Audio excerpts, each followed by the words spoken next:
خلينا نبدأ من غير استعجال. في لحظة ما في حياتك، لحظة قصيرة قوي، ممكن وانت سايق أو قاعد لوحدك بالليل أو حتى وسط دوشة ناس كتير، بيجيلك إحساس غريب، إحساس إن حياتك كان ممكن تبقى حاجة تانية، ومش أحسن ومش أوحش، بس مختلفة.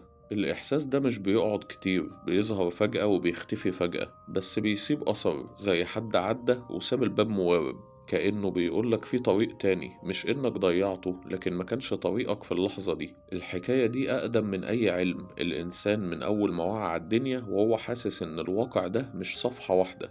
إحنا الحمد لله بنسميه القدر والنصيب أو طرق ما اتكتبتش لينا.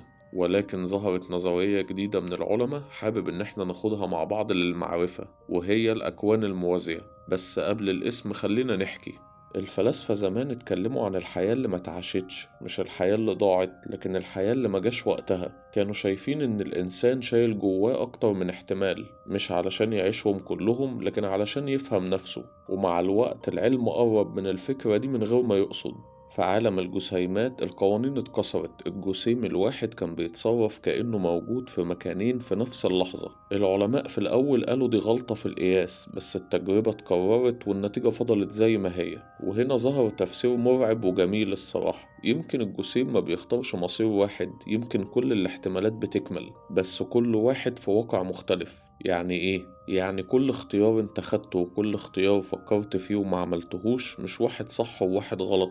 كل اختيار ليه تمن، وكل طريق كان ليه خسارة، واحنا بنفتكر الطريق التاني احسن بس علشان ما شفناش تمنه، وده فرق مهم. طب كفاية فيزياء وكلام تقيل كده ونيجي للبشر تاني. في سنة 1971 في ولاية كاليفورنيا، راجل في منتصف التلاتينات حصلت له حادثة كبيرة ودخل في غيبوبة لأكتر من أسبوع. ولما فاق كان أول سؤال بيسأله مراتي فين. كان بينادي عليها باسمها وبيسأل على ولاده واحد واحد. بس عارف المشكلة كانت ايه؟ ان الراجل ده اصلا مش متجوز. طب بالنسبة للدكاترة ده كان حلم، بالنسبة له هو كان حياة كاملة.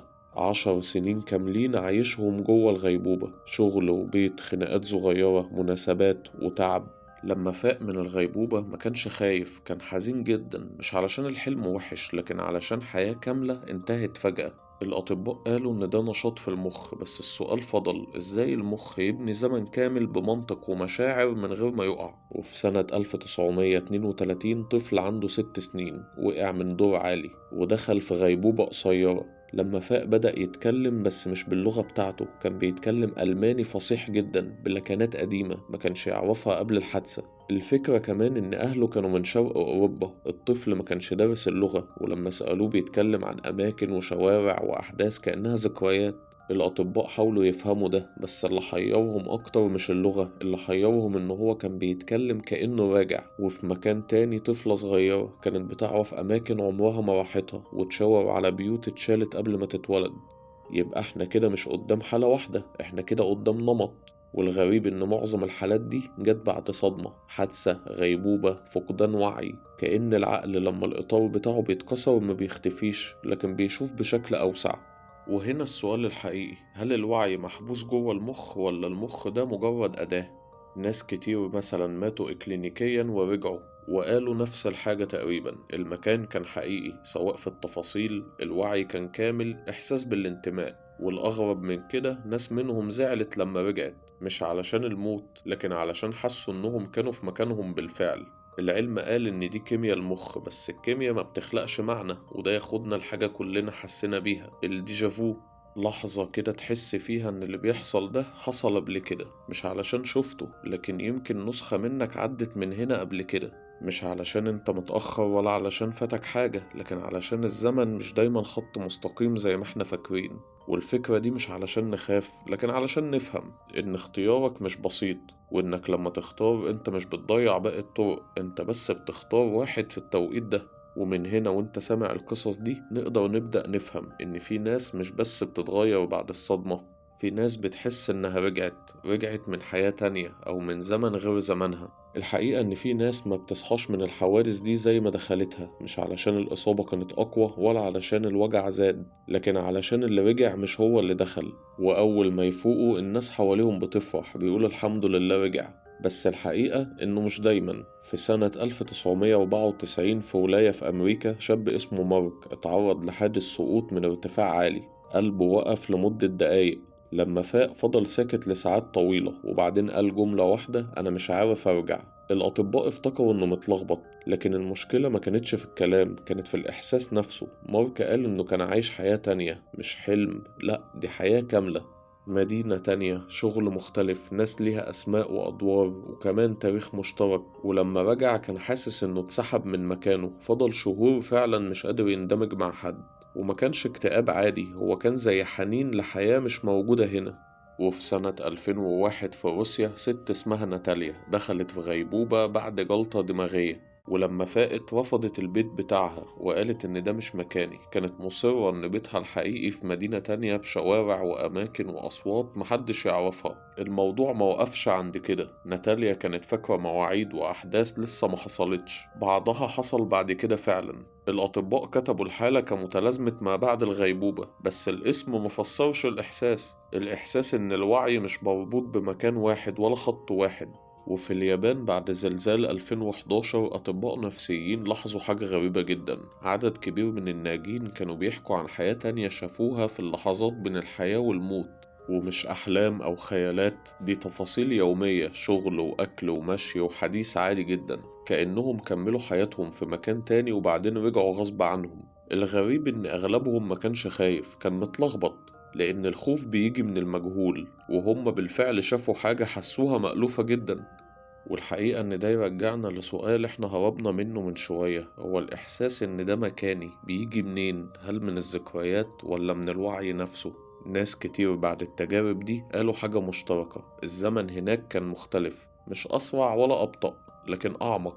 اليوم تحس كده إن هو يوم كامل فعلا، مش مجرد ساعات بتجري. وده خلى ناس كتير ترجع هنا وتحس إن الزمن بيهرب، ومش لأن الدنيا بقت أسرع، لكن الإحساس اتغير. الطفلة اللي كانت بتعرف أماكن عمرها ما راحتها كبرت، ولما كبرت قالت حاجة بسيطة: كنت حاسة إني فاكرة مش بتخيل. والحقيقي إن الفرق ده كبير جدا، لأن التخيل ده بيختفي لكن الذاكرة بتعيش. وهنا نبدأ نفهم إن الصدمة مش دايما زي كسر، أحيانا بتبقى فتحة نشوف منها حاجات ما كناش شايفينها، مش علشان نسيب حياتنا ولا علشان نهرب منها، لكن علشان نرجع شايلين سؤال جديد: هو اللي احنا عايشينه ده كل الحكاية ولا ده فصل من فصول كتير؟ والحقيقة إن السؤال ده مش نظري، ده بيقابلنا في كل اختيار، وده اللي هيدخلنا على أخطر جزء في الحكاية كلها: الزمن. ليه بنحسه مختلف؟ وليه أوقات نحس إننا سبقناه وأوقات نحس إن هو سابقنا؟ الكلمة اللي احنا فاكرينها بسيطة بس إحساسها مش بسيط خالص. احنا بنقيس الزمن بالساعات والأيام والسنين، بس عمرنا ما حسيناه كده. في لحظات الدقيقة فيها تعدي كأنها ساعة، وفي لحظات تانية سنين تعدي كأنها مشيت من غير صوت. والغريب بقى إن كل الناس تقريبا حست بده، مش ناس مرت بحوادث بس، لأ ده إحنا كلنا حسينا ده. وقت الخوف الزمن بيكون بطيء، وقت الفرح الزمن بيجري، وتلاقي دايما وقت الانتظار الوقت بيكون بيمشي ببطء، ووقت الفقد بيقل أكتر. كأن الزمن مش حاجة واحدة، كأن إحساسنا بيه بيتحرك مع وعينا. الناس اللي قالوا إنهم رجعوا من حياة تانية كانوا متفقين على حاجة واحدة: الزمن هناك ما كانش بيجري، كان عايش. كل لحظة كان ليها وزن، مش بتستخبى وسط الزحمة. ودي يمكن أكتر حاجة رجعتهم مختلفين، مش لأنهم شافوا حاجة غريبة، لكن لأنهم رجعوا حاسين إن كل لحظة هنا مهمة، مش مقدسة ولا مثالية بس حقيقية. وده ياخدنا لنقطة مهمة جدا: الأكوان الموازية سواء موجودة أو مش موجودة، المعنى الحقيقي مش فيها، المعنى هنا في النسخة اللي انت فيها دلوقتي. الفكرة مش إن في نسخة تانية منك عملت اختيارات تانية، الفكرة إن انت لسه بتختار كل يوم من غير ما تحس إنك متأخر أو ناقص حاجة أو إنك نسخة أقل. عايز أقولك إن انت مش بديل، انت الأصل في اللحظة دي. يمكن في نسخة تانية منك مشيت طريق مختلف، بس ده مش مقياس، لأن كل طريق ليه تمنه وليه لحظته وليه زمنه. النضج إنك تسأل أنا هعمل إيه بالمكان اللي أنا فيه دلوقتي، من غير جلد ذات ومن غير مقارنة، شوية وعي بس. يمكن ده أكبر درس بيطلع من كل الحكايات دي، مش إن الزمن مخيف، لكن إنه أمانة، وإن الاختيار مش عبء. الاختيار هو الحاجة الوحيدة اللي بتخلي اللحظة لحظتك انت. في الآخر مفيش حد عارف الحقيقة الكاملة، ولا علم ولا فلسفة ولا قصص، بس في حاجة واضحة قوي: إحنا بنحس أكتر ما بنفهم، وبنعيش جوا إحساس أوسع من الكلمات. يمكن الواقع أكبر من اللي شايفينه، يمكن يكون في طريق ما مشيناش فيه، بس الطريق اللي إحنا فيه دلوقتي هو الوحيد اللي نقدر نعيش فيه بصدق فعلا. ومش علشان نصلحه ولا نغيره كله، لكن علشان نكون موجودين فيه بكامل وعينا. أنا محمد، وحبيت إن أحكي لك الحكاية زي ما هي، وإنت ليك الحق تصدق أو ما تصدقش، ومستني رأيكم.